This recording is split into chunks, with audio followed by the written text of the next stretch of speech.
राजा हर हफ्ते उसके बाल काटने वाले नाई को मरवा देता है क्योंकि उसके सिर पर एक सींग है और वो नहीं चाहता कि ये बात किसी को भी पता चले। इसलिए वो हर हफ्ते सिपाहियों को गांव में भेजकर एक नाई को लाने के लिए कहता है, मगर उनमें से कोई भी वापस नहीं आता। इसलिए गांव वाले इस बात से बहुत डरते हैं। आज राजा के सिपाही फिर से गांव में एक नाई को लेने के लिए आते हैं, जहां वो एक लड़के को चुनते हैं जो कि अभी जवान था।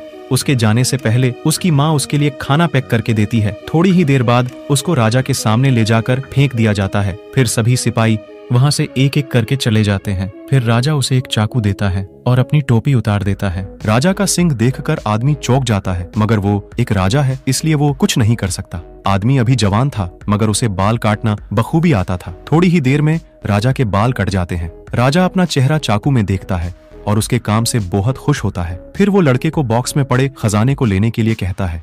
यह कोई बक्सा नहीं था बल्कि नर्क जाने का रास्ता था। मौके का फायदा उठाकर राजा उसे पीछे से बक्से में धक्का दे देता है। वहाँ ऐसी कोई भी चीज नहीं थी जिसे आदमी पकड़ सके, वो अब किसी भी समय मर सकता था। बेरहम राजा ये देखकर खुश होता है और दरवाजा बंद कर देता है, लेकिन भाग्य से लड़का बच जाता है और उठकर अपने चारों तरफ देखता है। वहाँ सिर्फ हड्डियों के ढेर लगे हुए थे।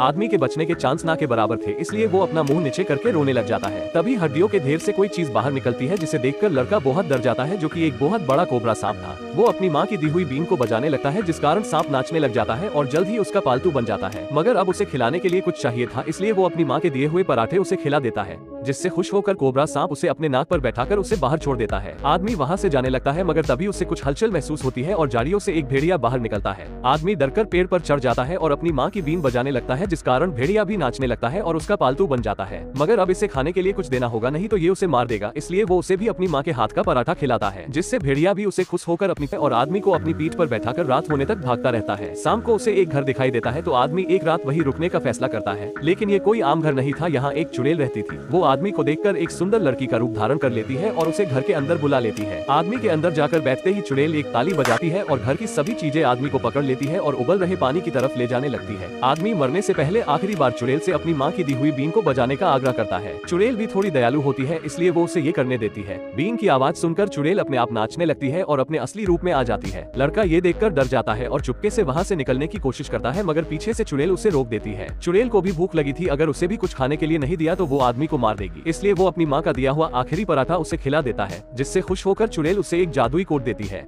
चुड़ैल आदमी को एक जादुई कोट देती है, जो कि किसी भी चीज को अच्छे से बुरा और बुरे से अच्छा बना सकता है, बिल्कुल डोरेमोन के एक गैजेट की तरह। आदमी उसे पहनकर देखता है तो वो एक छोटे से लड़के में बदल जाता है। चुड़ैल उस कोट को उतार देती है तो लड़का फिर से अपने असली रूप में आ जाता है। चुड़ैल कोट को उल्टा करके फिर से आदमी को पहना देती है, तो इस बार लड़का एक बूढ़े आदमी में बदल जाता है। इस चीज से आदमी को एक आइडिया आता है और वो फिर से राजा के महल में एक नाई बन के जाता है, मगर इस बार उसने उस कोट से एक बूढ़े का रूप ले लिया था, जिससे कोई भी उसे पहचान नहीं पाता है। राजा अपने बाल काटने के लिए उसे एक चाकू देता है, लेकिन उसे बिल्कुल भी अंदाजा नहीं था कि ये वही लड़का है। वो फिर से राजा के बहुत अच्छे बाल काटता है और राजा उसे बॉक्स में से खजाना लेने के लिए कहता है, लेकिन इस बार वो अंदर देख के बोलता है, महाराज लेकिन मैं इतने सोने का करूंगा क्या? ये सुनकर राजा चौंक जाता है और पास आकर उस बॉक्स में देखने लगता है, लेकिन इस बार आदमी मौके का फायदा उठाकर राजा को बॉक्स में धक्का दे देता है, लेकिन राजा उसकी दाढ़ी पकड़ लेता है और लटक जाता है। तभी उसे एक आइडिया आता है और वो अपना कोट उतार देता है, जिससे उसकी दाढ़ी गायब हो जाती है और राजा अपने बनाए हुए खड्डे में खुद ही गिर जाता है।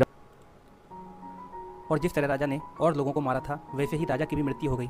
अब लड़के ने कोट को सीधा पहना और बच्चा बनकर सबकी आंखों में धूल झोंककर महल से बाहर आ गया। जब वह अपने गांव पहुंचा तो सभी खुश थे और सबसे ज़्यादा खुशी उसकी मां को हुई।